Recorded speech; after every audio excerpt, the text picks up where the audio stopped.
আজকে সন্ধ্যাবেলায় তোর আমার বাড়িতে আবি। বাড়িতে আইলে রাইতে মুই তো করে দুর্গা বোমা দিমু মানে হে বোমা।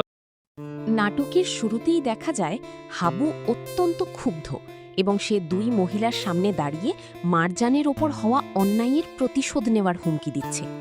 হাবু স্পষ্ট জানায় মারজানকে যদি বিনা দোষে ফাঁসি বা যাবজ্জীবন দেওয়া হয় তবে সে এর শেষ দেখে ছাড়বে। সে আরও মনে করিয়ে দেয় যে তাদের পরিবারের ওপর যে বিপদ এসেছে তার শুরু এই ষড়যন্ত্রকারীদের মাধ্যমেই হয়েছে। হাবু সেখান থেকে চলে যাওয়ার সময়ও তার স্ত্রীকে জেল থেকে বের করার দৃঢ় প্রত্যয় ব্যক্ত করে। অন্য একটি দৃশ্যে দেখা যায় হাবুর বন্ধু এবং শুভাকাঙ্ক্ষীরা হাবুর অনুপস্থিতিতে তার বাড়িতে আলোচনা করছে। হাবু তখন উকিলের চেম্বারে। নিজ চেয়ারম্যান এবং তার সাঙ্গপাঙ্গরা হাবুর পরিবারের বিরুদ্ধে বিষোদ্গার করছে।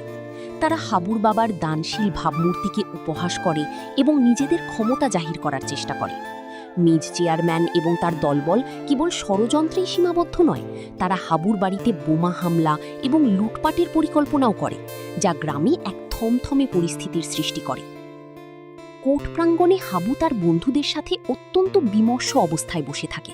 সে মারজানের এই পরিণতির জন্য নিজেকেই দায়ী করে এবং তার স্ত্রীর অসহায়তার কথা ভেবে আবেগপ্রবণ হয়ে পড়ে।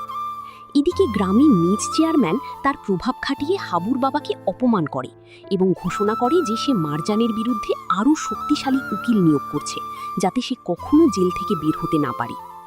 নাটকের শেষ দিকে গ্রামবাসীর মধ্যেও উত্তেজনার আঁচ পাওয়া যায়। পরবর্তী পর্ব কবে আসবে?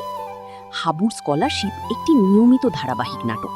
এর পরবর্তী পর্ব ৩৬০ আগামী অর্থাৎ বুধবার সন্ধ্যা ৭টায় মিড এন্টারপ্রাইজ ইউটিউব চ্যানেলে হওয়ার কথা রয়েছে।